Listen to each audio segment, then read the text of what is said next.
The Democrats are destroying America.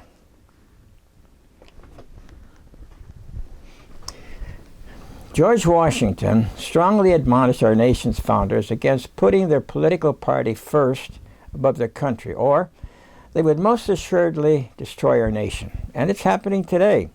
The devil is behind it. Getting into politics is a primary target of the devil. But he also targets different religions. He targets the family structure. He targets the courts. And many people do not realize this, but he targets our healthcare system and causes all kinds of unnecessary deaths and suffering. The devil hates the Judeo-Christian way of life and considers America as one of his major obstacles, and so as a result, we find ourselves in a major spiritual battle or at war with the devil. While most people believe there is a God in heaven, there's a reluctance to blame the devil because we've been programmed into believing that he really doesn't exist except as a symbol of evil or as a silly cartoon character. And if you blame the devil, you become stigmatized as a religious nut, extremist, weirdo, kook, or a crackpot. And the devil has been extremely effective with his covert and divisive strategy. He is the father of lies and a hater and a divider and destroyer with thousands of years' experience. The Jews do not believe in the devil, while 40% of the Christians in the Barna Group study believe that the devil is only a symbol of evil. If this was true, then it would make Christ either a liar or a fool, because Christ made it crystal clear that the devil is a person. So why aren't our ministers more assertive about setting the record straight? One reason is that ministers can be patronizing and tell people what they want to hear and are more focused on their personal goals. And another reason is because churches are one of the devil's favorite haunts. I was surprised to learn that there are 4,200 different religions in the world and 50,000 Christian denominations. And so the devil and his minions are having a great time, particularly with the radical Muslims. I believe that the devil manipulates President Obama and the Democratic Party. Only someone influenced by the devil could possibly be so outrageously wrong and destructive in so many ways, and I'll be citing 38 examples. The Republican Party is also influenced by the devil, but not to as great an extent. I'll give you these 38 examples by the number. So number one, the devil has influenced President Obama to become outrageously foolish, dishonest, irresponsible, and self-destructive. The president is alleged to have an IQ of a genius, but his conduct makes him behave like a major paradox or an enigma. Number two, if you watch and listen to the video of the 2012 Democratic Convention, a clearly louder vocal majority of the delegates voted for God's removal from the Democratic platform. Yes, you heard me correctly. A louder majority of the Democratic delegates voted to remove God from their platform. If you don't believe me, just listen to the video. It speaks for itself. It's not even arguable. Yet the convention chairman left God in the platform so the Democrats couldn't even do a vocal floor vote with honesty. The Democratic Party earned the right to call themselves a Democratic Party. This is a smoking gun of the devil firmly entrenched in the Democratic Party, if there ever was one. And so all of you good Christians, keep this in mind when you vote at the next election. Number three, the Democrats claim they were being transparent when the exact opposite is true. There's all kinds of cover-ups. We have the Benghazi cover-up, the IRS cover-up, Obama's birth certificate cover-up, the Hillary Clinton's email cover-up, the cover-up where Obama swapped 5 dangerous terrorists in exchange for a military deserter. Then he kept withholding the release of this embarrassing Bergdahl report, which was another cover-up. The Democratic Party is a party of lies and cover-ups. Number 4, President Obama can't even be honest with himself when he speaks, making him a compulsive liar, and he proved it beyond all reasonable doubt. We've all heard how he insisted we can keep our health care insurance plan. The fact is that he knew he was lying when he lied. He got 4 Pinocchios for it. Number 5, Senator Harry Reid openly admitted that he lied about Governor Romney's income tax and even boasted how he helped the Democratic Party win the presidency because of his lying. This is unprecedented to openly brag about lying. Meanwhile, President Obama refused to condemn Senator Harry Reid's lie by saying, well, it's 3 years earlier, so it's okay. But by that standard, when anyone can commit a crime and after 3 years it becomes permissible and not condemnable, this is a new low standard to which the Obama administration has stooped. It's little wonder the 2012 Democratic Convention delegates wanted to remove God from their platform. Number 6, committing criminal conduct. For example, the Democrats bugged Senator Minority Leader Mitch McConnell's private meetings. This was another Watergate scandal, but the Democrats got away with it. Number 7, the Democrats punished success through more punitive taxation of those who are more successful. It takes away incentives to grow and become more successful and weakens our economy. The Democrats promote governmental dependency with 50 million people on food stamps, which is a form of slavery and dependence on the government. The government, number 9, the government is not a reliable source for any retirement or health care programs. For example, Medicare is broke. Social Security is broke. Obamacare will most assuredly destroy our nation both economically and by a quality of our health care system with Obamacare. It's anti-competitive. It's only a matter of time when the government will default on these programs. Number 10. The liberal Democrats are guilty of demagoguery, and they are turning their backs on Christians and Jews, while the president travels around the world apologizing for America's success and pampering and kissing up to these Muslims. Number 11. President Obama will bankrupt America with his policies if we don't stop him. He and the Democrats created an $18 trillion debt, which will exceed $20 million in the next 2 years. Do you realize that that's more money than even exists in America? It's the largest debt in the history of the world. And if the interest on our debt becomes larger than our gross national product, it will bankrupt us permanently and beyond repair. And our once proud nation may be brought down to its knees as slaves to China. Meanwhile, President Obama lowers our gross national product by raising our taxes and driving our producers overseas and out of our country. So that's a double whammy. Number 12. President Obama and his radical liberal policies are causing a devaluation of our dollar. Our economy is heading for a cliff. Number 13.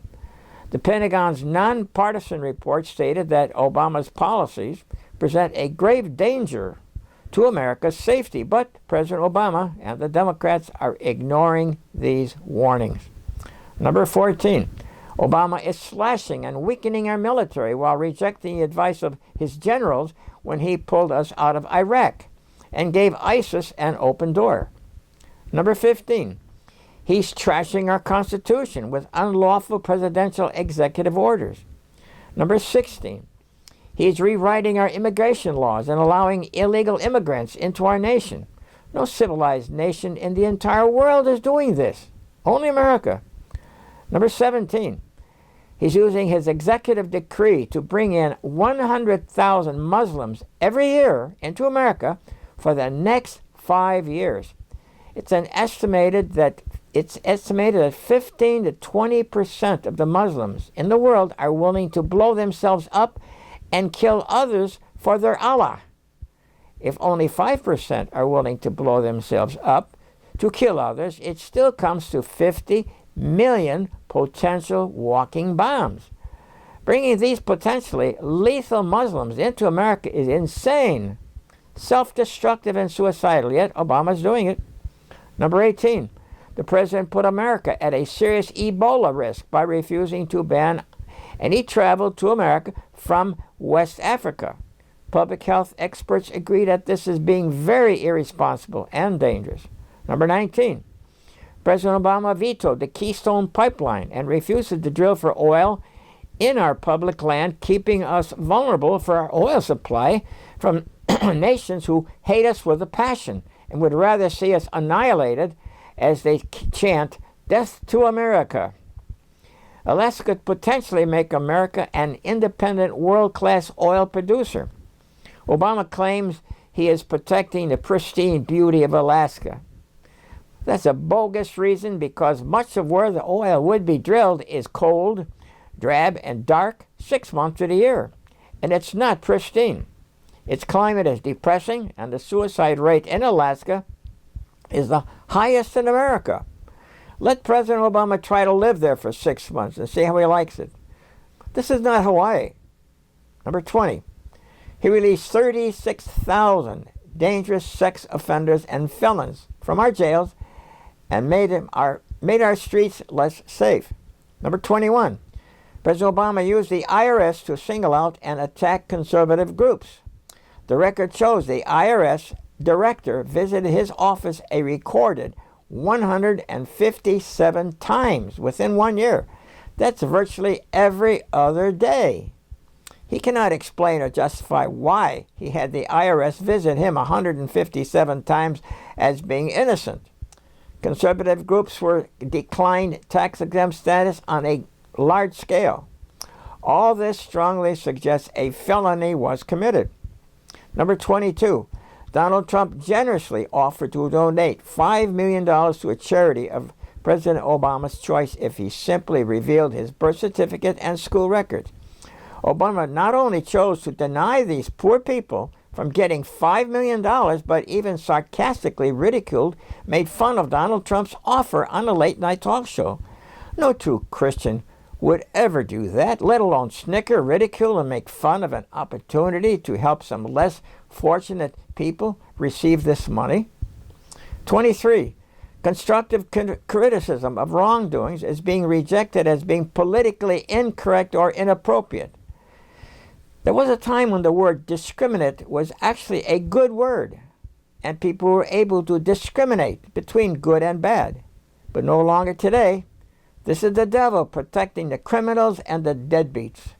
Number 24, profiling was a way of putting closer observation to high crime areas and weeding out the bad people. But the devil was able to influence the liberals that it's not an appropriate thing to do. Number 25, the Democrats politicized equal rights. But our American history shows that the Republicans were the abolitionists who got rid of slavery, not the Democrats. 22 Democrats, led by Senator Robert Byrd, actually filibustered for 14 hours against the 1964 Civil Rights Act. At one time, the Democratic Party was actually in bed with the KKK, the Ku Klux Klan. Type into your Google search engine, the Democratic Party and the KKK. Read it for yourself. And so why would any logically thinking black person want to support a Democrat? From a secular point of view, their conduct is inappropriate, unappreciative, irrational, and outright stupid. But from a spiritual point of view, this is the devil blinding the black people from recognizing the truth. Number 26, we're in a spiritual war, and President Obama and the Democratic Party appears to be in the wrong side of it. 27, President Obama said that America is the greatest country in the world, and then added he was going to change it. He was right about that, except he did not specify that it was going to be for the worse, much worse. 28, the poverty level in America is at a higher level today than when Obama took office.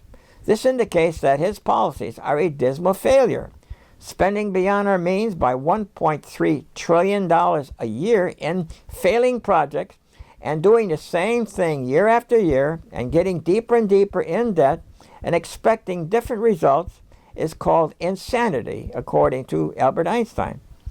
I would add to this the devil's influence to destroy ourselves from within. Number 29, dividing our nation by using race. President Obama keeps playing the race card way out of proportion. Our white society elected a black man for president, which proves conclusively that racial prejudice is no longer an issue in America, or at least amongst the white folks. yet race is too often unjustifiably brought up by President Obama and his liberal supporters. This is influenced by the devil. Keep in mind that the devil is a divider. One of the most admired, respected, and beloved candidates for president in the Republican Party is Dr. Ben Carson, a black man. And by the way, he is 100% black and blacker than President Obama. Yet Dr. Carson will receive his harshest personal attacks from his own people. Clearly, the blacks are their own worst enemy. There's a cultural breakdown in the black families, allowing the devil to enter more freely and promote this divisiveness. Number 30, a 6-foot, 300-pound black thug who had just looted some merchandise was physically attacking with vengeance a cop half his size. The forensic evidence supported the cop shooting this violent thug, but the cop's career was ruined, put out of work, the police chief resigned, and the bully was made into a martyr by President Obama when he grandstanded on television saying that his mother will no longer be able to hold him in her arms. Oh, come on, Mr. President. He's a 6-foot, 300-pound bully on marijuana, and by saying this, you were provoking racial violence and unrest, and the bloodshed which followed is on your hands. Number 31, Milliman and Robertson, the world's largest actuary and business consulting firm, says that 60% of all general surgeries in America are not necessary. So between abusive overutilization of drugs and surgery in America, the medical profession is killing well over 3,300 people every week. Can you believe that? Every week, folks. I'm not making up these statistics. They were published in medical journals. I have cautioned the people of this abusive modern-day medical holocaust for years. Thanks to a magnificent and courageous lawyer named George P. McAndrews, we won a landmark antitrust lawsuit against the American Medical Association and 10 other defendants. I went to the Justice Department during our lawsuit and asked him to file an amicus brief, come in as a friend of the court, and they declined. We were actually doing the Justice Department's job. This is something they were supposed to do. Yet too many politicians are in the back pockets of the pharmaceutical industry to speak out. Our healthcare system needs a major overhaul by reducing the disgraceful, excessive overutilization of drugs and surgery in America. For example, there are 50 times more disc surgery being done in the state of Utah per capita than in England. 50 times. Are we to assume that everyone with a bad back moves to Utah? Or is the answer more insidious? Of course, the answer should be self-evident. Number 32. So let's put things into perspective. If our commercial airlines caused 30 deaths a week, the whole country would be up in arms over it. Yet we lose 100 times more from unnecessary drugs and surgery every week, and nobody speaks out. That's 100 times more. Our entire nation has been mind-programmed, or shall I say dumbed down by the devil and the pharmaceutical industry, to accept these unnecessary deaths. We've been programmed that we don't have to face hardship, pain, or adversity, just pop a pill to pleasure, escape, and relief. We create a nation of junkies and consume enough prescription drugs to keep every man, woman, and child under the influence of these drugs for 1 month. That's the most expensive health care in the world, and the MDs are the biggest killer after heart disease and cancer. Our healthcare system kills more people than traffic accidents, AIDS, guns, stroke, breast cancer, diabetes, and respiratory ailments. That's the devil's influence in healthcare, and we don't see it. Number 33. The liberal Democrats waste a lot of time harping on climate change when in reality there's very little they can do about it because the Chinese are the biggest offenders. And while they ignore a far more serious warning coming from the Israelis of a nuclear holocaust. And they're turning their backs on our greatest ally in the Middle East, making a horrific mistake in so doing. Number 34. Obama is enabling Iran to build a nuclear bomb by refusing to use economic sanctions on Iran and bypassing Congress and unlawfully using his executive power to sign a deal with Iran which will assume them of getting the bomb. And they clearly said they'd use it. They're building an intercontinental ballistic missile capable of reaching the United States.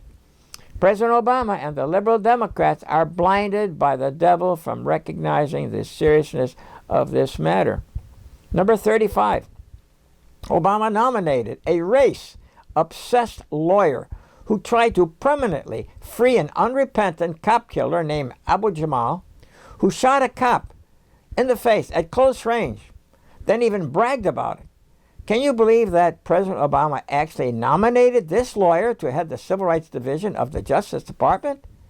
Well, all 10 of the Democrats in the Judicial Committee shamelessly endorsed this racist lawyer? He couldn't have found a worse lawyer if he dredged the bottom of a cesspool. What does that tell you about President Obama and the Democratic Party? No one from the media ever questioned why President Obama ever chose such a terrible racist to head this department. If the cop was black and the racist was white, we'd never hear the end of it. Number 36, for President Obama to say that America is no longer a Christian nation but also a Muslim nation is an absurd statement to make and rejects history and reality. The only thing I can think of are 9/11, Boston bombing, and the USS Cole bombings, and that's not positive.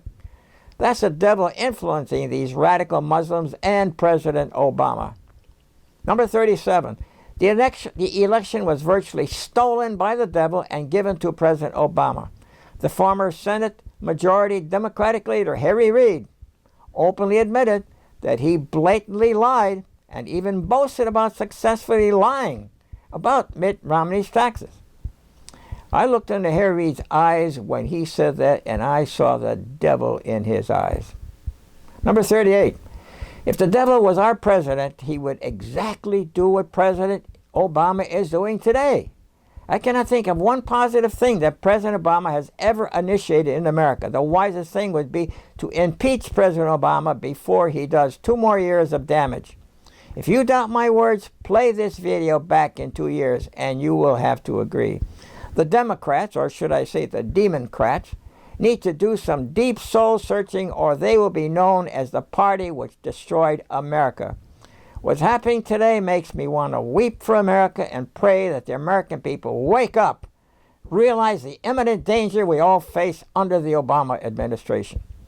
Meanwhile, Mitt Romney, who is a brilliant businessman, a skilled negotiator, a governor with an amazing and successful track record who took Massachusetts out of a $3 billion deficit, created a $2 billion surplus, refused to accept 1 penny of salary as governor.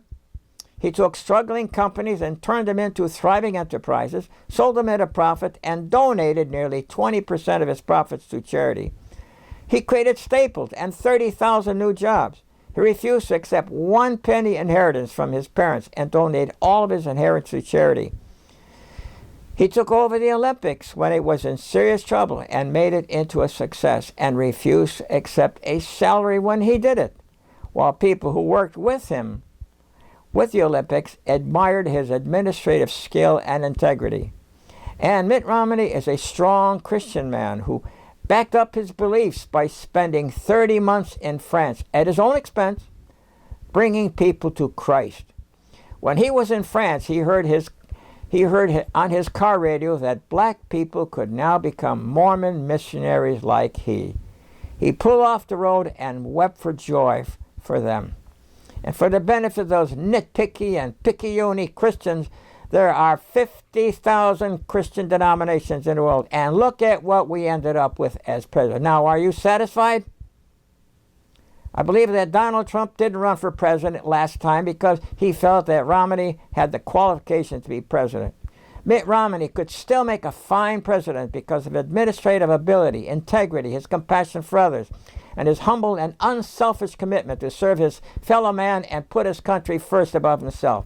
And you can be sure he'd never swap 5 dangerous criminals for a deadbeat deserter. I believe that Romney genuinely felt that he had the presidency all wrapped up. And by the way, so did a lot of experts. So he did not want to pulverize President Obama at the very end, but only beat him. If Romney brought up Benghazi and aggressively attacked the cover-ups and lies of Obama and the Democratic Party, we'd have a dramatically different situation today. Romney's defeat can have a tempering effect on making Romney even a better person. I'd hate to see his talent wasted. I hope people urge Romney to run again. Whoever gets in as president is going to have a very tough job straightening out the horrible mess into which President Obama and the Democrats put us into. Maybe Donald Trump will run for president and later choose Mitt Romney for vice president. Now, wouldn't that be something? You know, it's possible. We'd have two highly qualified people at the top as compared to what we have now. We desperately need some shrewd businessmen and negotiators operating from a position of unquestionable strength. Winston Churchill said that politics is almost as exciting as war and quite as dangerous. In war, you can only be killed once, but in politics, many times. Romney is very much alive and well and still can become one of our finest presidents. God knows in advance exactly what we all will be doing even before we were born. He knew exactly what I would be doing. And there were things I did which I could not be proud of. God knew exactly what my wife would be doing, of which she could not be proud of. The same applies to our three daughters, of which they could not be proud of. God decided to use the entire Wilk family to show to the world that there is a God in heaven and a devil in hell, to show how he can get into the best of families, including my own family. And so God chose to give me a little inkling of the future so that it would convince me that this took a higher power, which is God, since no human can possibly predict the future. That's impossible. Let me give you one example. The first accurate prediction occurred when I was a youngster, perhaps 8 years old, when this person, who I call my guardian angel, said that, number one, we have a family members who live to the south of us. Number two, that the man is tall, skinny, and bald, the husband, that the wife she's short with black hair, that they have several children in the family, seven children. Number five, that the third-born girl was sick and needed immediate medical attention. Number six, she said that we should drive over to her home and tell her mother about this, but we didn't believe it was possible, because who's going to believe something like that, you know?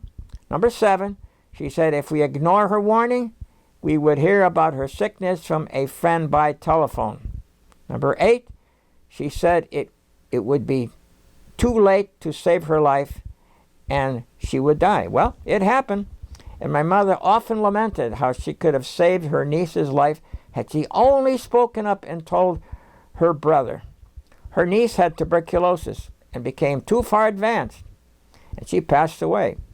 This one prediction alone has 8 different segments to it, and it's 100% accurate. Statistically speaking, fooling 8 out of 8 such predictions correctly is mathematically calculated as being 1 chance in 10 to the 17th power. Now that's a 1 with 17 zeros after it. But amazingly, I have at least 23 other totally different, equally amazing predictions fulfilled over a period of 20 years when she visited our home. She did it with 100% accuracy, so this had to come from God. I'll tell you, it made a firm believer out of me and should convince anyone else. And it can't be from a negative sort, because my book attacks the devil as a liar, hater, divider, destroyer, and Christ even said that the devil could never attack himself and survive. And by the way, I passed a polygraph test that everything I say in my book is true. And my nephew and I will take any other polygraph test since we experience her predictions as well. To get my full message, you need to watch 2 of my videos on the YouTube entitled A Letter to My Wife Artist, and How to Discredit Atheists. And when I talk about discrediting atheists, I will clean their clock. It'll be no contest. It's not because I'm that good, because I'm not, but because my facts are that good. The good Lord has given me a powerful weapon and a message to deliver to everyone. Once again, my videos are A Letter to My Wife Artist and How to Discredit Atheists. The videos are also on my website. This message needs to be heard by everyone, especially with our national crisis created by President Obama. I believe I was guided by God to get this vital message out. So please, pass this message on to everyone you know. Thank you, and God bless America. And here are my 2 books, which I'm hoping that you will get and read.